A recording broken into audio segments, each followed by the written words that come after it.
honored to be included, everyone. Thank you so, so much for being here. We show up, is what we do. That's what we do. Because it's important, because there are some people who do not show up for town halls, do not show up for their constituents, are consistently absent because they don't care about what's going on with veterans. They don't care what's going on with the Epstein files. They don't care what's going on with our neighbors being snatched off the streets and disappeared incommunicado.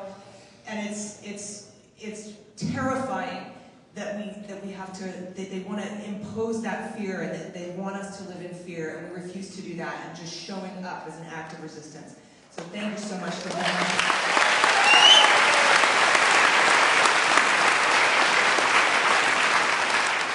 And I'm really excited today because we're going to be talking to someone who is not afraid to show up and do her job. It's Congresswoman Sara Jacobs.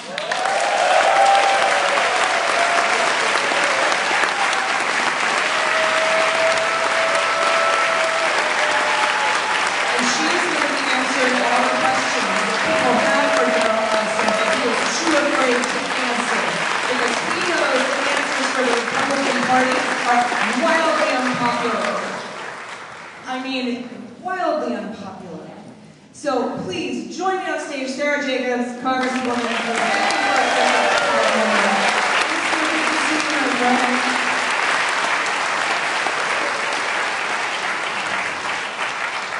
We have so many amazing and thoughtful questions from people and constituents that don't get to hear anything from Darrell. Is Darrell Issa around here? I thought I maybe saw something resembling Darrell Issa. Oh, here!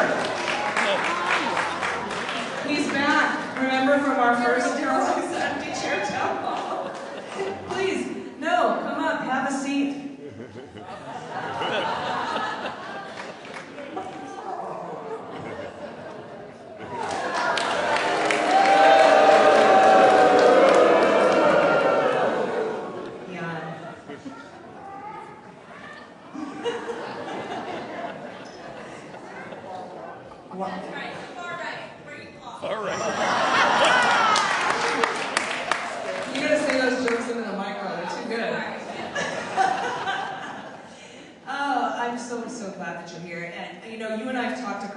By the way, I host a podcast called The Daily Beans Podcast.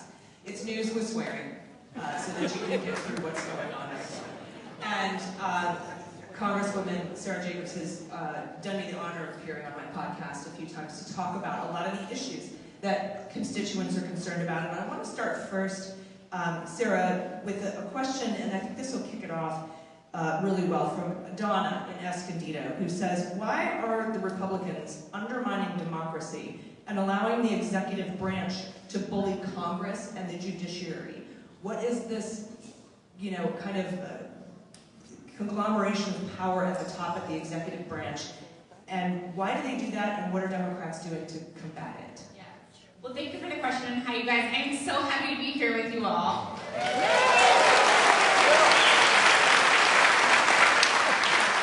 We're only just a few feet from my district, so I feel at home, and I'm happy to answer all of your questions. But look, I think that what we're seeing is that my Republican colleagues are afraid. And what I hear from them is that in private they'll tell me, well, my constituents voted for Donald Trump, so what do you want me to do? I'm doing what my constituents want me to do. Our title is representative. And what I tell them is well, if our title is representative, which means you should probably show up and answer questions from your constituents. But also, it's why what you all are doing here is so important, because the more that they hear from their constituents who aren't happy with what's going on, the more that they hear from people in their districts who are worried about what's happening, the more that they will have the ability to push back. And we know that it's not only going to be Democratic districts that are impacted by these horrible cuts that they passed in the one big ugly bill, right?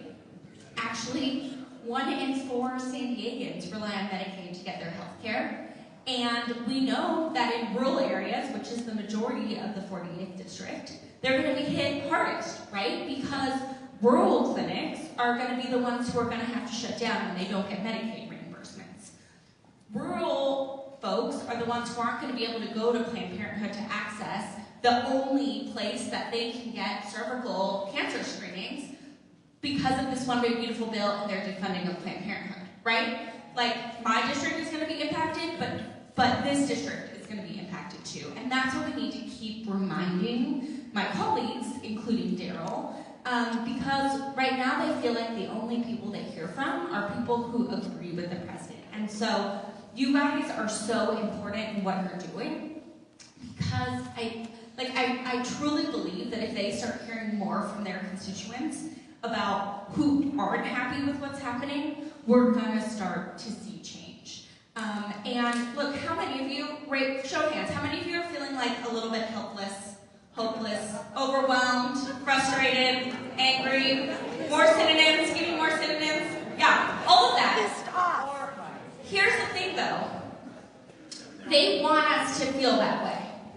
Their entire strategy is to do things so quickly, so chaotically, that we feel like we don't have a say. But it isn't true. It's not true. And the more that we can speak up, the more that we can stay in the community and tell the human stories about how these cuts are impacting us, the more we'll be able to push back. So first of all, give yourselves a pat on the back. You are all doing the single most important thing you can be doing right now. You are not letting them convince you. You're not giving in to the idea that we are fearful and alone and the only ones feeling this way. You are showing up and you are staying in the community and you are making your voices heard. And you are holding power accountable. And even though I'm not actually your representative, like, I have a vote too, and you guys asking me questions, this is what democracy is. So thank you all so much for being here.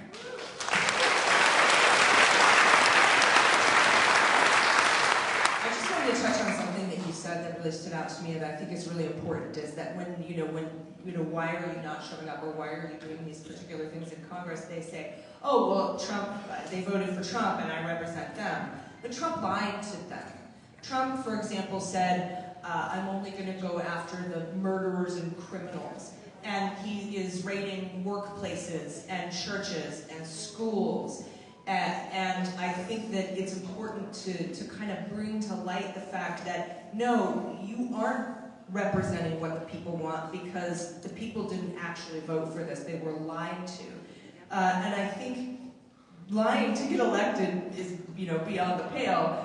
But to say that I'm representing what the people want when it's clearly not what the people want is kind of a huge thing. And I just wanted to kind of get your thoughts on agriculture secretary, because this is a big agriculture area. Brooke Rollins saying that, well, it's totally fine that we raid the farms because all of the people on Medicaid can go and work in the fields to earn their health care. And that was a punch to my gut, and I was wondering what your thoughts were on that. I mean, it is so disrespectful to all of the people who work in agriculture and to all of the people who rely on Medicaid. So I can tell you, in my district, I have gone around my district, and I represent El Cajon, I represent parts of East County, and I've talked to folks who rely on Medicaid to get their health care. We call it Medi-Cal here in California, but it's all Medicaid.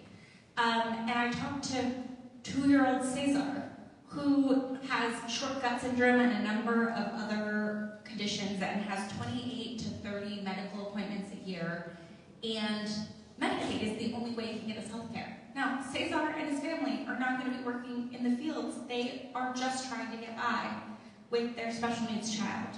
Or Delilah, who's 5, who has a number of different conditions, but when I met her, she was the happiest kid I've ever seen. She literally came up and was dancing while I was trying to talk about Medicaid. It was awesome. She was so cute. Delilah's not going to be working in the fields, right? Or I talked to this other guy in El Cajon who had got hurt on the job, right? And Medicaid was the only way that he was able to get the rehab that he needed in order to go back to work. colleagues who say that they want people to go to work, this is exactly the kind of thing we're talking about. He was only able to go back to work to continue working because Medicaid gave him the health care he needed to rehab and be able to do that. And without Medicaid, he would have ended up on disability forever because he wouldn't have been able to get the rehab that he needed. And so this whole idea that you're going to take these like kids on Medicaid and substitute them for the workforce that we need is completely ludicrous to me. And like, okay, you guys know I'm one of the youngest members of Congress. I'm pretty young for Congress. For Congress. For real life, like medium. My younger siblings tell me I'm old and not cool, so I don't know. But we have not passed any real reforms to our immigration system since before I was born. And like, I'm young, but I'm not that young, right? Like, our economy has changed a lot in the last 40 years. I'm not 40 for the record. But that's when we passed immigration reform last. Our economy has changed a lot in the last 40 years, right? We need folks in the agriculture sector. We need folks in the healthcare sector. We need folks to be working in all of these things. And I believe that it is possible to have an immigration system that reflects the economy that we need, that reflect family ties, and that keeps us safe and keeps our border orderly. But that's only going to happen if we actually think about and talk about the real immigration reform we need, which is more legal pathways, not less. And not picking up people off the streets who, like, they are now, like, statistics about what's happened here in San Diego County. In San Diego County, the majority of people who they have taken into ICE custody have no prior criminal conviction. We are not talking about them coming to get the worst of the worst. They are literally showing up to workplaces and to courts because that's where they can find people. But guess what? If you are going to your job, if you are going to court to try and go through the legal process, like, definitionally, you are hardworking and you have a job and you are contributing to our community and you are trying to go through the legal process. So everything they're telling us is completely different than what is actually happening. And I think this is an important role we here in San Diego have to play. Because this district, the 48th district, it has a lot of the border in it. And I feel like my colleagues who represent other parts of the country, they can talk about the border. They talk about the border all the time. Like, I get in arguments with my colleagues where they're like spewing about the southern border, and I'm like, what border are you talking about? You represent Wisconsin. Like, the border is Canada? I don't know. But like we actually here, we are a border community. We understand what being a border community means. We know what it means when they close the border, right? It hurts our economy. We know how important it is to have the immigration that we need. And so I think it's incredibly important for us here in this district in San Diego to speak up and talk about our actual experience living on the border, because it's nothing like what my colleagues who represent other parts of the country will tell you. And the more we can help ground truth that, I think the more we can get to a conversation that is actually reflective of what we need to happen in the future.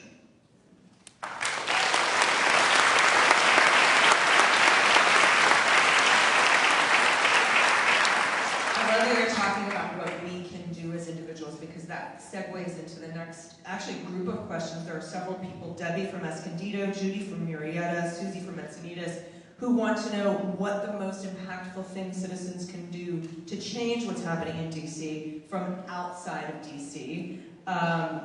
Suggestions to fight for democracy outside of rallies and town halls. And so I think that this kind of segues nicely into, we need to get the word out about what it's like to live in a border town instead of, Wisconsin colleagues talking about, it surf sucks in Wisconsin. So I think we need to kind of hone in on what we can actually do, and a lot of people are curious about that. No, it's such a good question, and I'm so glad that you all asked this. You all, in some ways, are kind of lucky, and I'm going to tell you why. my constituents complain to me. They're like, all everyone tells us to do is call our member of Congress, and we call you, and you already agree with us, so what are we supposed to do? You guys don't have that situation, right? Actually, calling your member of Congress is incredibly important because I truly believe that if we can get my Republican colleagues to feel that more of their constituents are unhappy with what's happening than happy, then they will feel the ability to stand up more. And the real human stories. So I'm going to be honest, throw away the scripts that people give you. Don't sign like the mass emails, mass things. Like we get them, we know how many people are on them, and then they go in a stack. The things that really impact us are our own constituents telling us real human stories about how the policies are going to impact them. And that's what you all can do. And there's something also we need to address here. So there's going to be a lot of people in the 48th district who voted for Issa, who voted for Trump, who are about to be really, really hurt by the policies that are happening. And I know that it is going to feel tempting to tell them I told you so. But are we going to do that? No, we are not going to do that. We are not going to do that because we need to build the biggest, broadest coalition that we can build in order to push back. And that means we need to welcome everybody into the fold, even people who voted for us.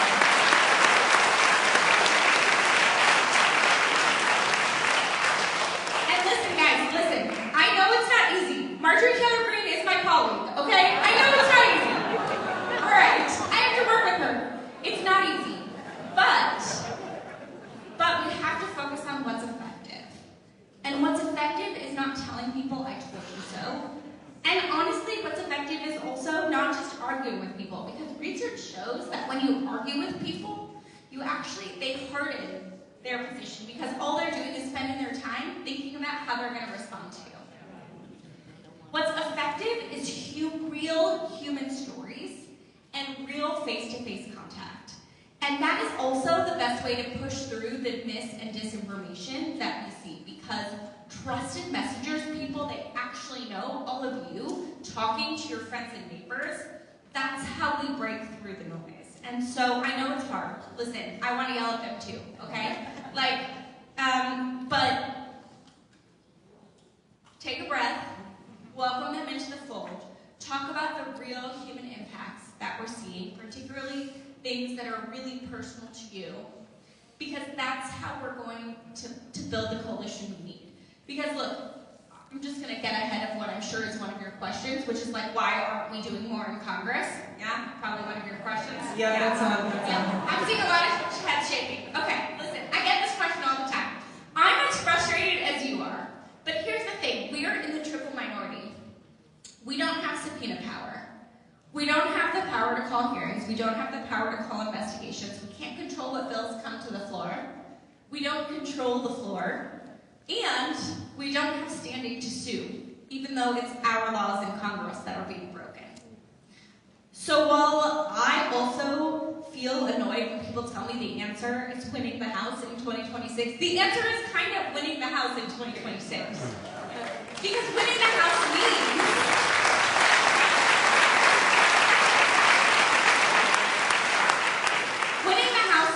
we have subpoena power, we can call hearings, we can call investigations, we can do all of those things that we want to do.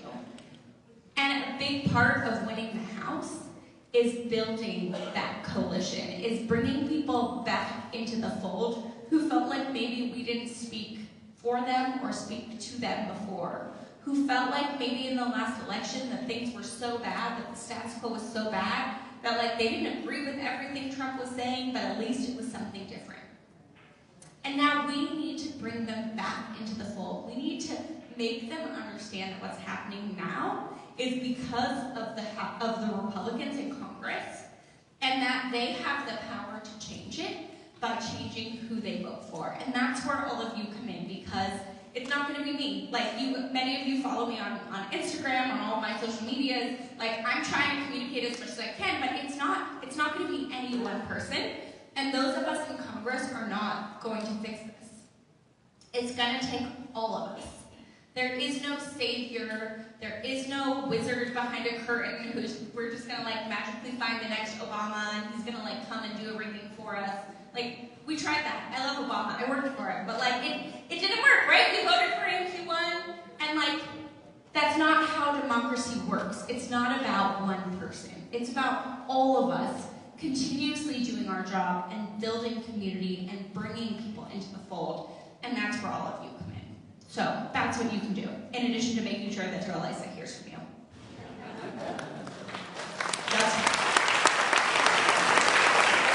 That's one of the things I like about your campaign, is you went out and talked to the people, like, what do you need? Tell me what we can do. And I think I've long said, like, we can't yell at people to change and then show them no grace when they want to.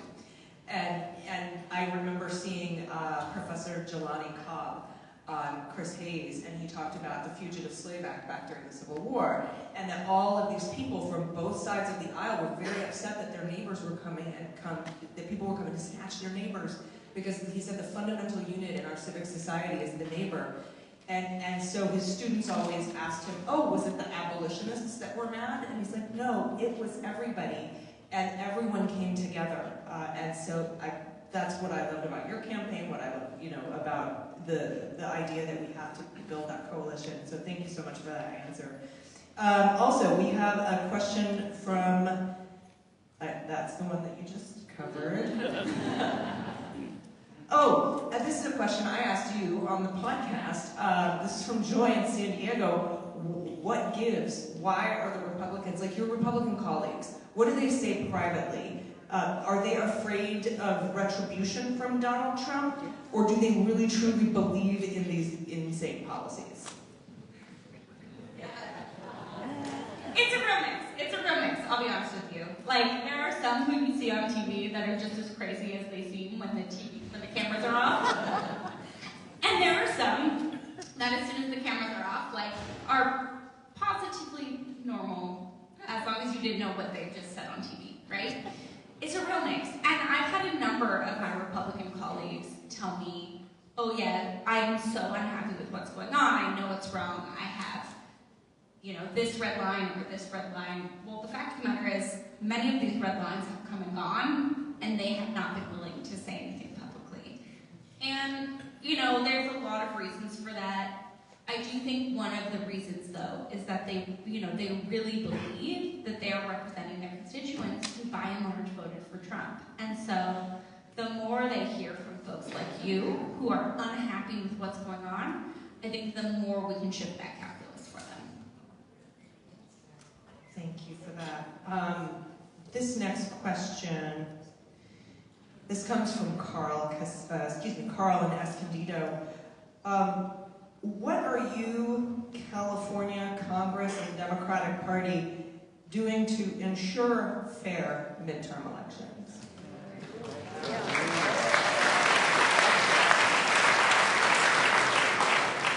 So I assume by the fact that you all are focusing on California, was it Carl from Escondido?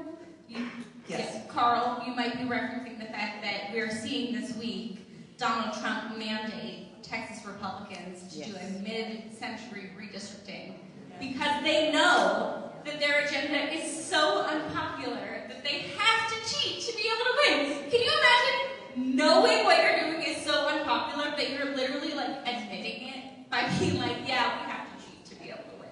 Like, it's wild, right? So, many of you have probably heard Governor Newsom say that if Texas goes forward, California is going to do a redistrict as well.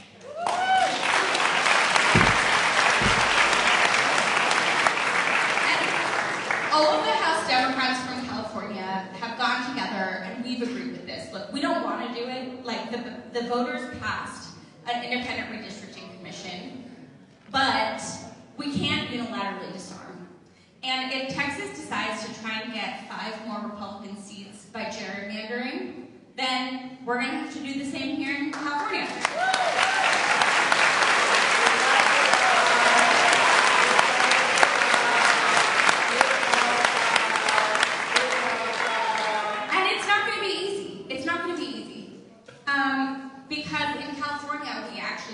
about good governance, which means it's going to have to probably be a ballot initiative. So we're going to rely on all of you to help us win that ballot initiative. And then this is definitely one of the seats that's going to become in play if we get new maps.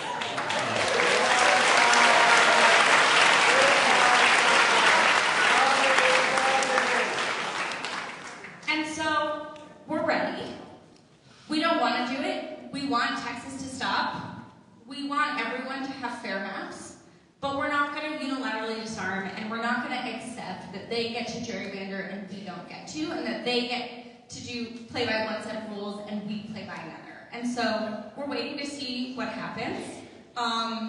It's not going to be easy to stop them, right? The Texas Democrats in the legislature can break quorum, but it is not simple for them to do that. They don't get paid very much, and there are very big fines that they've imposed, so we're all going to have to do our part to help them. But hopefully, Texas will not do this, and then we don't have to, but if they do, we are ready to go forward.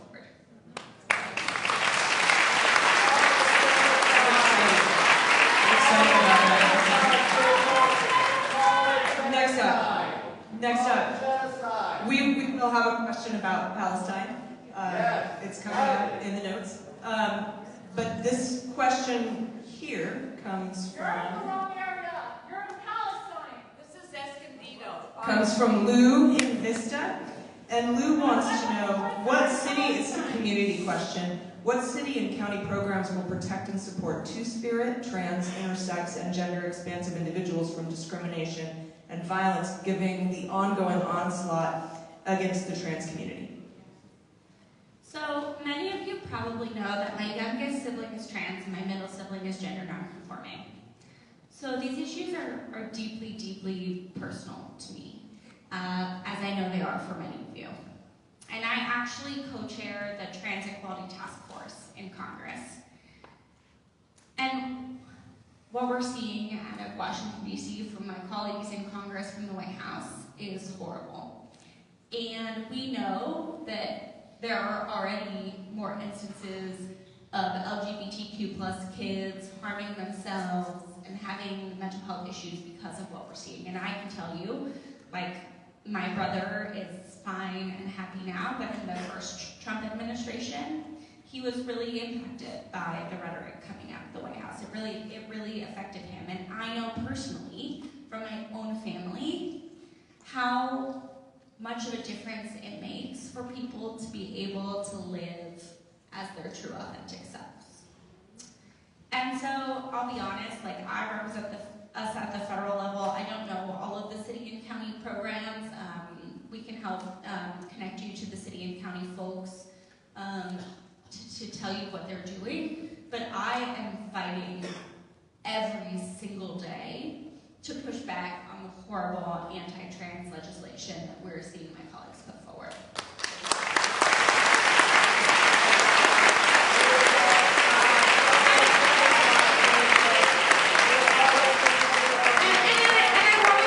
I want to acknowledge something else, which is that it's not just the Republicans, right? There are many in our own party who think we lost the 2024 election because of trans kids. That's bullshit. We did not lose the election because of trans kids.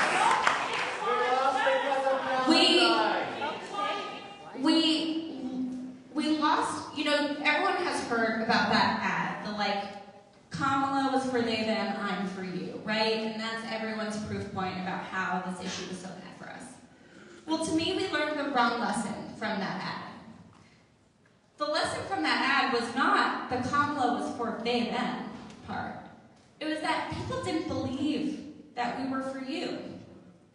That they don't actually care if trans people are getting surgeries paid for by the government. They just hate that trans people are getting surgeries paid for by the government when they are drowning in medical debt and can't get the health care that they need. And they don't actually hate asylum seekers. They just hate that someone is getting housing paid for by the government when they can barely afford it. That, to me, is the real lesson of this election, not that we should further stigmatize trans kids that are already dealing with so much, but that we need to do a better job of showing people that we actually care and we actually have real solutions and we understand what's going on in their life.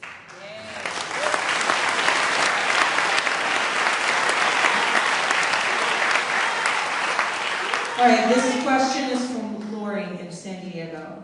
How can we clarify that being pro-Palestinian is not anti-Semitic, especially when arguments conflate aid to Gaza with supporting Hamas?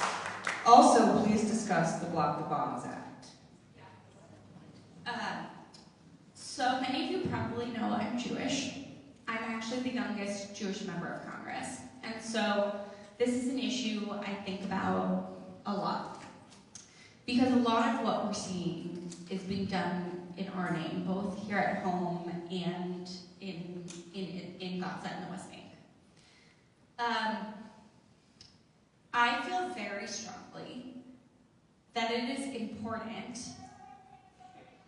for all of us to be able to distinguish legitimate criticisms of the policies of the State of Israel from the very real rise in anti-Semitism that we are seeing. We are seeing a very real rise in anti-Semitism. I don't need to tell us here in Escondido we saw it, right? Just in Poway, with the shooting that killed one of our community members, done by the very same person who weeks before had committed arson at the mosque right here in Escondido. Yep. We know that anti-Semitism is real and anti-Semitism is rising, and it is a real concern. And it is very, very different from being concerned about the policies of the State of Israel and the horrific things that they are doing in Gaza.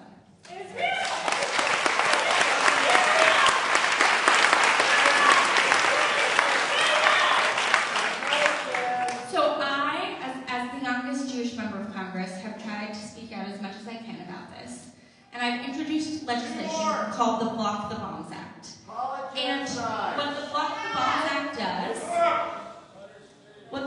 the Bombs Act does, is it says that while these horrible things in Gaza are happening, are ongoing, the U.S. should not send any offensive weapons to Israel.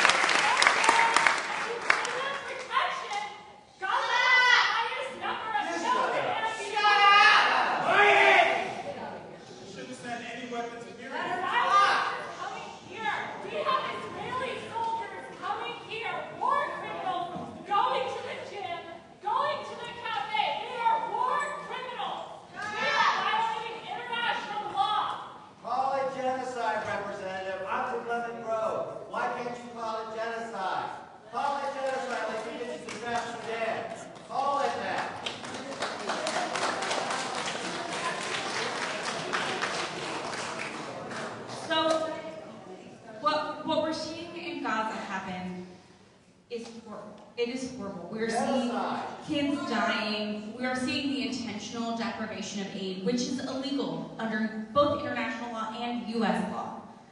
And I have been on the forefront of calling on us to enforce existing U.S. law that says that we cannot send weapons to countries that misuse our weapons to commit human rights abuses, that we cannot send weapons to countries that deny food assistance and other aid to people who need it. These are existing U.S. laws. And we know that Donald Trump does not care. He doesn't care. You know who else doesn't care? Darrell Issa. Despite the fact that he's Lebanese American, we have not seen him make any of these statements in terms of making sure we're getting aid into Gaza and to stopping the horrific killing and famine that we're seeing in Gaza. It's the genocide, Representative. Is it or isn't it? Call it genocide. Let's move forward. Is it genocide, yes or no? I appreciate everyone's, none of us should be able to look at the pictures of those kids dying of starvation and not feel something.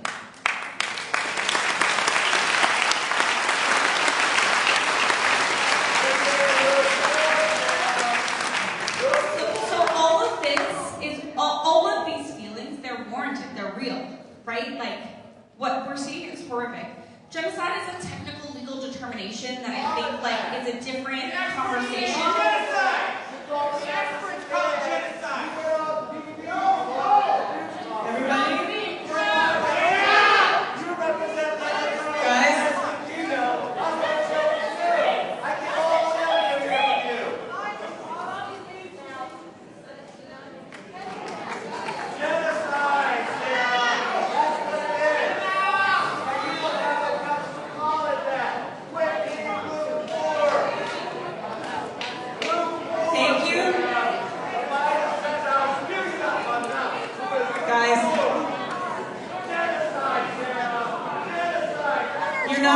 you're not participating in a productive conversation.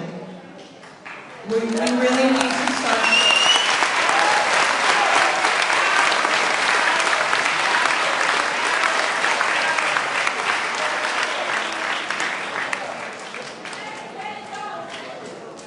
You ready for the next question? Yeah. All right, there's just so many issues. There's so many issues. So much. And like I said, like, what we're seeing in Gaza is horrific. I think everyone having really emotional responses to that is valid and real, and we should be pushing our government to be doing more to stop it. I agree with all of that.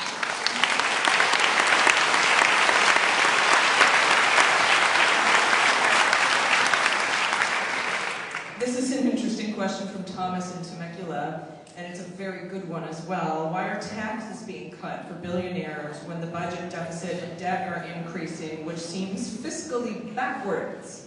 All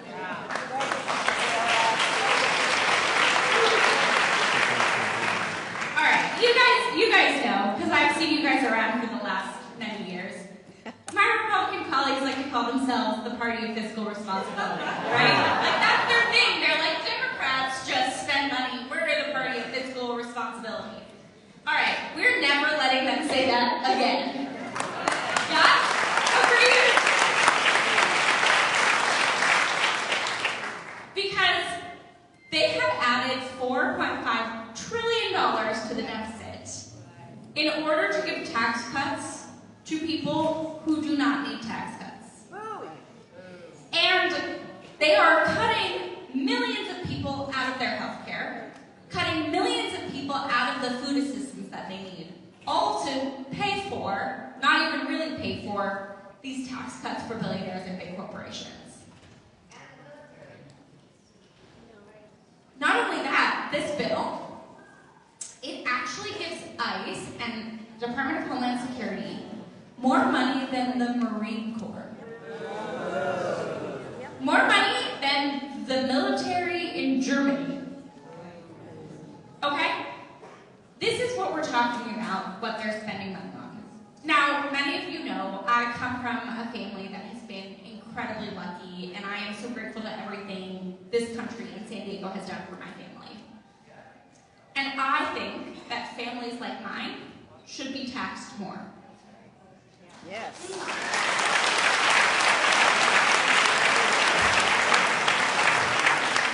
Which is why I actually introduced a bill a couple weeks ago called the Legacy Act that would literally raise my own taxes. It's fine. That will cut the estate tax exemption in half, meaning raising the estate tax, and make sure that at least 15% of that new revenue goes directly towards affordable child care. It's like taxing trust fund kids to create a trust fund for all of America. And the thing that drives me so crazy about my colleagues calling themselves the party of fiscal responsibility is that they won't actually invest in the things that we know are good for our return on investment. Quality early childhood education. For every $1 that we spend, we actually save $6. In terms of future costs of healthcare, future costs in the criminal justice system and education, preventative medicine, like the Medicaid that they just cut. We save $12 for every $1 we invest in primary care medicine. And yet they just cut it in the name of fiscal responsibility. So let's call bullshit. They are not about fiscal responsibility.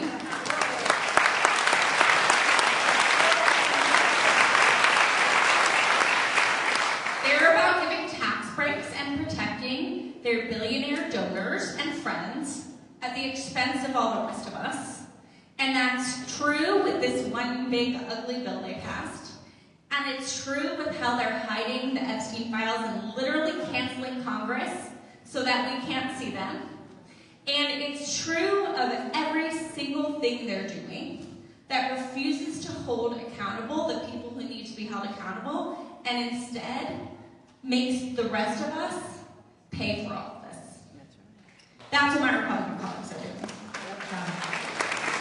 That makes me so angry, what they're making me pay for. Like, I am an overeducated, childless cat lady. But despite having no children, I happily pay my property taxes because I know the return on investment in our children helps the global economy, the local economy, my neighbors, my neighborhood, long after I'm gone. So I just don't understand their fiscal response. They're also the law and order party. 34 count convicted felon. Law and order. Dun dun. Sure. All right, so I think, again, using our tax dollars, using FEMA money, $608 million of FEMA money, using our Medicaid expansion state money to build internment camps, to line the pockets of prison barons, right? These rich private prison companies taking away bond hearings so that they're in prison longer, so that they make money off of every day our neighbors are in prison. That leads me to the next question. What are the best ways we can safely interrupt ICE operations to arrest and detain people in our neighborhoods and communities? That's from Vermac and Ramona. I think one of the most important things we can do as San Diegans, as I said, is that we actually represent the border. And we can talk about what it means to be a border community. You know, San Diego is one of the safest big cities in the country, not despite being a border community, but because of it. But also, all of us here who are not worried about our immigration status, we have an important responsibility to document and to show up. Now, it's important that we show up the right way. The Trump administration is looking for any excuse to impose martial law. And we cannot give them that excuse. So go online, train yourself in nonviolent methods. This is really important, right? Because while we are standing up for our friends and neighbors, we have to do it in a productive way. And the most important productive thing we can do is to show up in nonviolent methods. Not give them an excuse to impose the martial law that they want to impose. That means documenting. That means standing in solidarity. That means if your neighbor who is worried that they might get picked up dropping their kid off to school or going to the grocery store, needs some help, you drop their kid off at school, you go to the grocery store, you offer to do all of those things that they are too worried about doing. You know, we're already seeing a drop in school enrollment. I mean, it's summertime, but for the next year. We're already seeing less crimes being reported because people are worried that if they report a crime, they might be investigated for their immigration status. That's right. That doesn't make any of us safer. It doesn't. It doesn't make any of us safer. I think all the time, like, I'm a young woman, and we're like trained from childhood, right, about what to do when someone seems like they are going to take advantage of you, right? So literally, even if a cop pulls you over, you go and drive to a lit, populated area before you pull over, right? And now these guys are just coming up masked with no ID and being like, I'm an Asian, you have to listen to me? Like, no.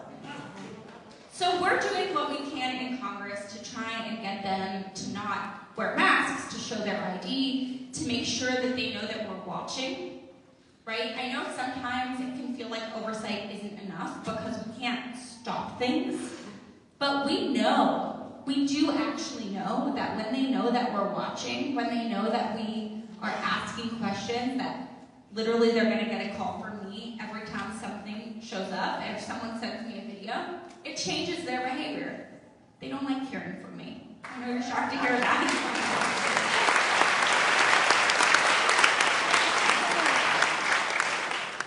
It changes their behavior. And so some of the things you all can do is, one, check on your friends and neighbors, especially those who might not be citizens. Make sure you're doing the things you can to help them get on with their life when they're afraid to go outside, because a big part of this is instilling fear. 2, support businesses that are standing with their workers. 3, show up and train yourself in nonviolent methods of showing up, and nonviolent resistance methods, and document. And then when you see something concerning, when you've documented it, send it to us. Send it to me if you're in my district. If you're in ISIS district, you can send it to our senators, so that we can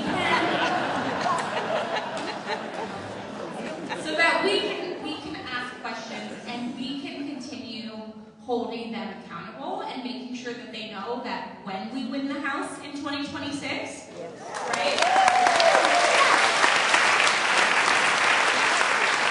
They will be held to account for their actions, and that alone helps moderate some of the worst impulses of what they want to do. Something else really cool that Red, White, and Blue Trouble Nation is doing is they're actually going out to their school boards and their school districts and their individual schools and saying, please give me, in 2 weeks we'd like to see what your plan is if ICE shows up at the school, or do this at churches, or do this at local businesses. Something else, I just had Joshua Aaron on the Daily Beats. He's the developer of something called the Ice Block application, which you can get only on Apple because Android actually collects your user data, and that's subpoenaable by the authorities. So, but the Ice Block app is where you can, it's like Waze, where you can go in and report a car accident. This is when you see ice somewhere, put it, drop it in the app, and it kind of lets everybody know. So there's a couple other things. It's actually a good point. I have on my website, on my official website, sarajacobs.house.gov/immigration, a Know Your Rights portal. We did Juan Vargas and I did a Know Your Rights workshop about all of your rights, and we have information, but making sure that you and everyone in your life knows their rights, knows the rights they're afforded regardless of their immigration status as Americans, knows when they have to open the door, and more importantly, when they don't have to open the door, is really important. And you can find that all on our website, sarajacobs.house.gov/immigration.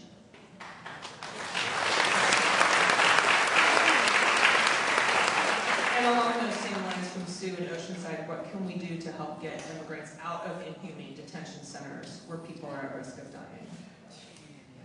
Well, that's a tougher question.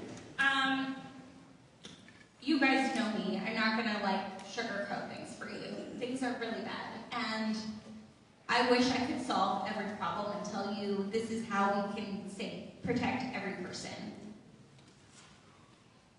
But just because we can't protect every person doesn't mean we can't protect some people, right? I've actually, a big part of my job is doing oversight. And so I have visited Guantanamo to see where they're holding immigrants there. Just last week, I was at the Otay Mesa Detention Center asking questions about how they're holding immigrants there. And look, I'm not naive. I know that when I show up, they have cleaned up the whole thing. They know the answers to my questions. But even just being able to show up and ask those questions helps situations. So for instance, we know that there were a number of immigrants in detention who weren't able to get access to the form that would allow their congressional representatives to do work on their behalf. And by showing up, I literally brought the form with me and watched them photocopy it and leave it in the library. We can help make sure that now people have access to that form. And so when you all hear stories about what are happening in those detention centers, please share them with me. Because, like I said, I know that when I show up, they've cleaned it all up. It looks nice. Everyone is smiling because they know I'm coming. But I was able to ask them very specific questions about access to counsel, access to translation services, access to medicine, and get answers in some cases, and in some cases they owe me answers, and I'm following up to make sure I get them, because folks in our community alerted me to what they heard was going on. And so, like I said, let me know, let our senators know, let some of our other members of Congress know. And we're going to keep showing up and asking those questions and doing casework and trying to get people, access to counsel and other things that they need. And we're going to do as much as we can given the current construct, but we can only do that with the help of all of you. Now, thank you. From Carl, again, in Escondido, is concerned about what happens when we have 10,000 new ICE agents and their Gestapo tactics. And I just kind of want to add on to that about, we've talked about what we need to do responsibly, document things, but not give them the reason to initiate or invoke the Insurrection Act or martial law. But what do we do when there's so many more of them and they start targeting other groups? Because we've all seen the poem, first they came for, then they came for, we're like on line 4. And I think if you don't think that they are eventually going to come for you, then you are probably sorely mistaken. So when they have 10,000 more agents, what then I think is kind of what Carl is getting at. How do we protect ourselves from that eventuality? Because those 10,000, you know and I know that ICE has fewer rules that they have to follow than our regular law enforcement. But we did just get a very good ruling in Chicago. The lawsuit got thrown out about the sanctuary city there. A judge saying that, sorry, Donald Trump, 10th Amendment says you can't come and commandeer our local law enforcement. But for us, like, what are things that we need to remember? Yeah, so first of all, we have a law here in California that says that our local law enforcement cannot help with immigration enforcement.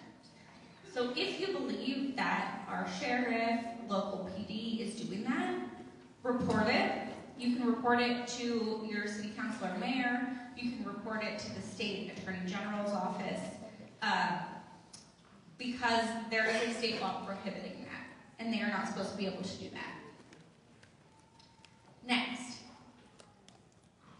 many of you know that before I got to Congress, my background is actually working in conflict countries.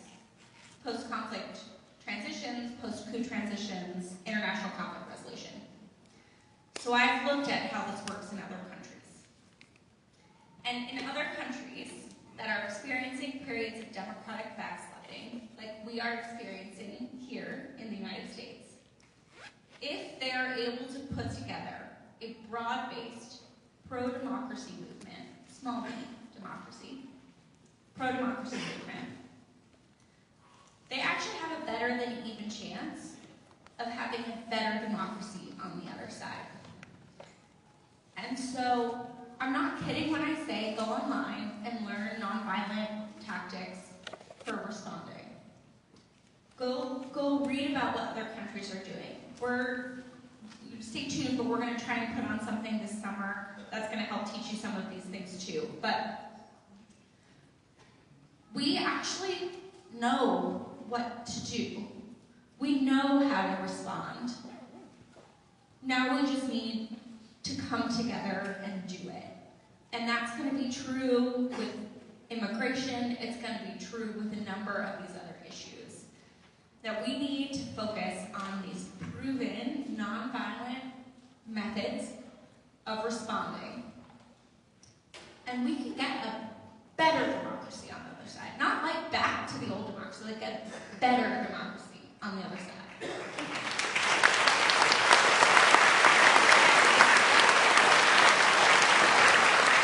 And that's what I'm focused on. Because I think a lot of folks, we're very focused on the horrible things that are happening right now, and it's really bad. But we can't let that make us lose sight of the fact that things weren't that great before. Right? Like, the status quo actually was not working for so many people. The status quo here in San Diego meant that 60% of families couldn't find and afford the child care that met their needs. That's before all these cuts in the One Big Beautiful Bill.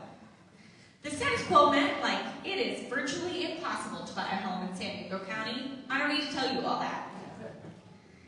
It's not enough to go back to what we had. We have to use this moment to build the coalition and build the constituency around the idea that actually we can have a different kind of country. We can have a country where everyone can get what they need. We don't have to worry that one group is getting what they need and that's taking away from the other, because this is the richest country the world has ever known. We have enough. There are enough resources in this country. We do not have to give in to the idea that there's a scarcity of resources. It's not true.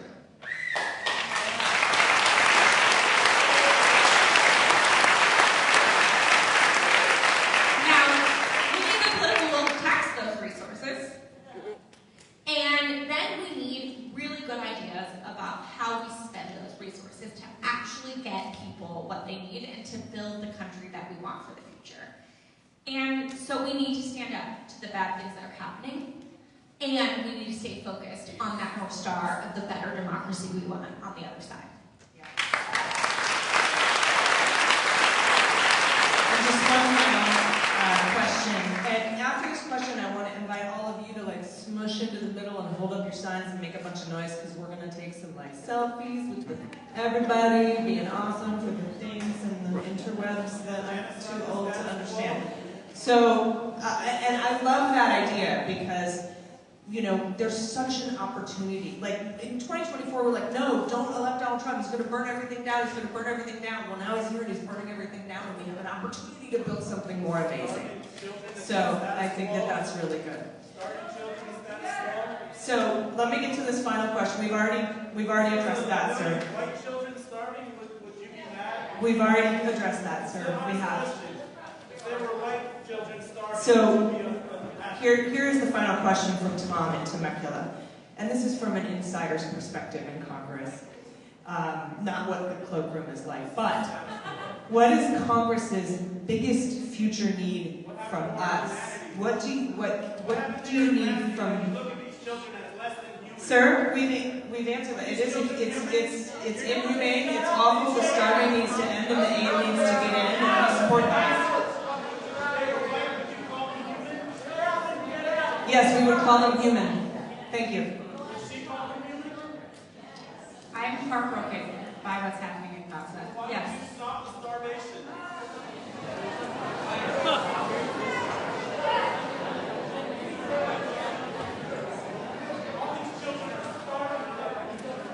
You should call the Republicans who are in the majority. Yes.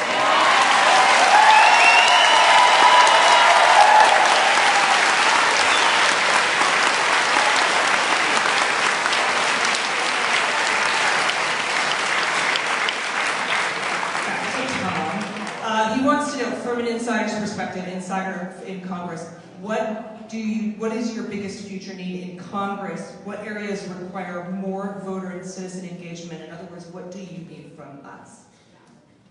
Well, I think this is a great place for us to end on. So the first thing I need from you is the human stories. Like, I can cite statistics all the livelong day, but statistics aren't what change people's behavior. Human stories are. So share your stories with me. You can go on my website, again, sarajacobs.house.gov. We have a place to share how these cuts are impacting you. Share your stories with me, share your stories with Darrell, share your stories with Republicans across the board, because the real human impacts it's hard for them to say that's fake news, right? Like, I need to hear from you all what you're seeing in your families, what you're seeing in your communities. The second thing I need from you is good ideas. Because we can't just do the same things we've been doing for 40 years. It's not enough, right?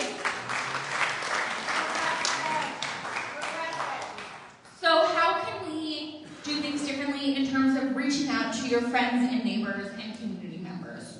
You guys know them better than I do, right? Like, I have 800,000 people I represent. So I try and be everywhere all the time and know everyone in my district, but like, that's a lot of people, right? Like, you guys are my eyes and ears on the ground. And so, if you have ideas on how we can be reaching out to people better, how we can be communicating, let us know. But then we also need good ideas on like what policy we could do differently. Because for the past, my entire time in office and running for office, so I don't know, I've been doing this for a little while now, the number one thing I hear from San Diegans is that the cost of living here in San Diego is too high. But the frustrating thing is that on housing, for instance, a lot of those solutions aren't at the federal level, right? They're local or state, and so we have to get really creative at the federal level for how we can address housing. And I've got a really great team, they're really smart, but they can't think of all these creative solutions alone, right? So if you have good ideas on what we can be doing, on how we can be doing things differently, on how we can be thinking about these problems, let us know, because we need that. And I guess the last thing is it's so easy, I feel like, for us to have periods of really high engagement, like right now, usually coinciding with when Donald Trump is in office, and we do not want him in office anymore. And then we're like, okay, we got him out of the office, things are fine. That's not how democracy works. This is a sustained, long-term project we're all in together. And so it can't just be in November of a midterm when Donald Trump is in office that we want to flip the house, that we get engaged. And look, I feel like I'm preaching to the choir a little bit because it is August of an off year and you all are in this room, or July, and you all are in this room. But it's a long-term project. And that long-term project is talking to our friends and neighbors, is doing that community building. I was reading a book recently, and it talks about how protest movements have changed in the age of social media. So prior to social media, like the March on Washington, other things like that, the reason they were so impactful was because they were the culmination of a bunch of organizing. And in order to get that many people at the same time in the same place, you had to have these incredible organizational structures, decision-making processes. Now, you post one thing on Facebook, and a bunch of people show up at the same time in the same place. And so we have to flip it. Now we're able to get people to show up to the amazing No Kings March that I know many of you were at.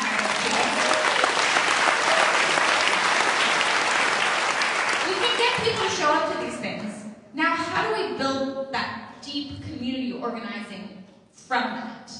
That ordinarily, prior to social media, was what led to those marches. And that's what I need your all's help with, because it's not one person who does that. It's all of us doing that deep community organizing building in our communities, in our neighborhoods, with our friends and family and neighbors, that then add up to what we need to be able to have the broad-based movement that will push back and build a better democracy. And I believe that together, we're going to be able to do that.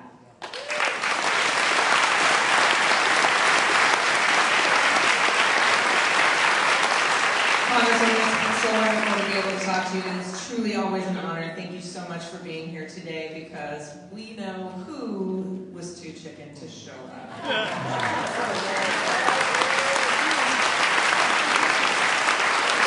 Everybody, thank you for the second series of our Meet Share Town Halls. It was so good to see you again, Congresswoman, and there will be, I think Brina said August 24th, a forum to listen to all of the candidates who are running against Mr. Issa in this district. Yeah, no, it's okay.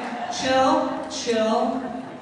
But right now, I would love it if everybody would kind of maybe stand up. If you brought signs, I saw one with with Trump who had a face as a butt and farts coming out of it. I love that. And I would love to hear you all say, tax the rich. Tax the rich. Tax the rich. Tax the rich. Cover your face if you don't want to be on social media. Tax the rich. Tax the rich. Tax the rich. Tax the rich. Tax the rich. Tax the rich. Tax the rich. All right, now, hands off Medicare. Hands off Medicare. Hands off Medicare. Hands off Medicare. Hands off Medicare. Hands off Medicare. Hands off Medicare. Hands off Medicare. Hands off Medicare. You guys are the best. I gotta get these. Yeah, hold your signs up. I gotta get a picture of your signs. These are so amazing.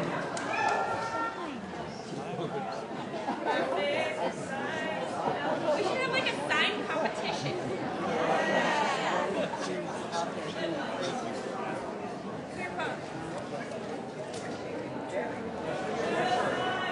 Get a picture, Dean.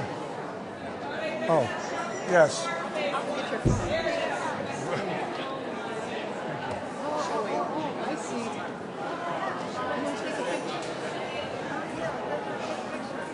Thank you all so much for coming out. Again, you are the reason that we are here. Our community is the reason that we're here. And let's hear it one more time for Congresswoman Sara Jacobs. Thank you.